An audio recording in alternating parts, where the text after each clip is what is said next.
My dear brothers and sisters, our words have power, and our words can give life, and our words can take away life.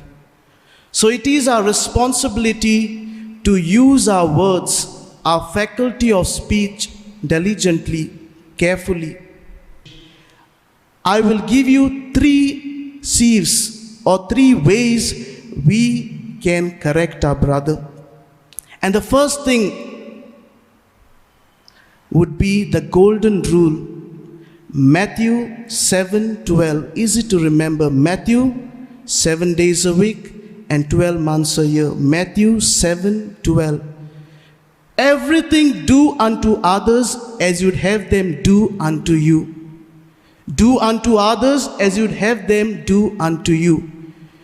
You want others to say sorry, say thank you, say good morning, good evening. You go first and say sorry, say thank you, say good morning, say good night, whatever it is. You want others to understand you, go and first understand your fellow brother. If you want others to treat you nicely, go first and treat the other nicely.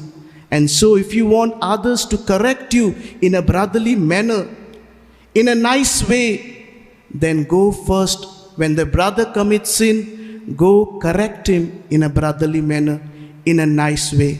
Matthew 7:12. Do unto others as you'd have them do unto you. If we apply this golden rule, our life will be worth living. Our life will be beautiful. We will avoid all the silly fights. We will avoid silly gossips. We will avoid these awkward situations of our life if we remember this golden rule. Our life will be beautiful and will make others' lives also beautiful. Second thing, my dear brothers, when you are correcting somebody, remember the second reading, letter to the Romans. Love one another. Love can cause no harm to your neighbor. You want to correct him 100 times, correct him, but have love in your heart, it will not harm him at all. So whenever ask yourself, am I correcting my neighbor out of love? Then please go ahead. But if you are correcting your neighbor out of hatred, out of revenge, out of settling scores, please don't correct. You will destroy him and destroy your life also. My dear brothers and sisters, when you have love, things will change. Your neighbor will also change. As a priest, and all of us will have temptations. We'll have superior complex, we'll have our ego problems.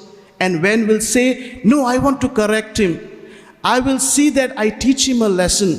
Today I give him a solid dressing down. These words tell us we are not correcting him. Rather, we are hunting him down. We are seeing for a situation to put him down, to embarrass him. If this is the case, my dear brothers and sisters, you are not correcting, but you are destroying. And third thing we need to remember while correcting, is my correction constructive or is my correction destructive? Is my correction will help him to grow, or will my correction will destroy him? I have given you 2 examples.